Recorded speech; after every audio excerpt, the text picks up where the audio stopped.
काय पब्लिक, कसं काय, नमस्कार. आपला बिग बॉसचा रिव्ह्यू आवडतोय की ना तुम्हाला? माझ्या भाषेत आहे त्यामुळे जरा कोणाला पटत नसेल, परंतु कालचा जो तुम्ही एपिसोड बघितला असेल त्याच्यामध्ये निकी, तिचा स्वभाव तर दलिंदर आहेच, पण ती माणूस घाणी पण आहे हे तिने सिद्ध केलं. ती निकी काय करत होती माहितीये का?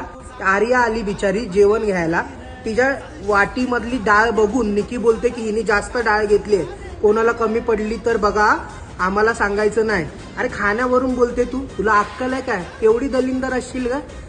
परंतु मला इकडे खूप गोष्ट आवडली ती म्हणजे जान्हवीच्या आपण खूप काय काय चुका काढत होतो, परंतु जान्हवीने इकडे स्टँड घेतला, आर्याला समजवण्याचा प्रयत्न केला, निकीच्या ऑपोजिट गेली ह्या गोष्टीसाठी आणि सर्वांनी समजवण्याचा प्रयत्न केला, परंतु अभिजित दादाने समजवण्याचा प्रयत्न नाही केला. आता अभिजित दादा आहे ना, ग्रुप बी मधले आर्याबद्दल थोडंसं त्यांचं झालेले आहेत काही चुका, परंतु अभिजित दादांनी ते समजून घ्यायला पाहिजे. तुम्हाला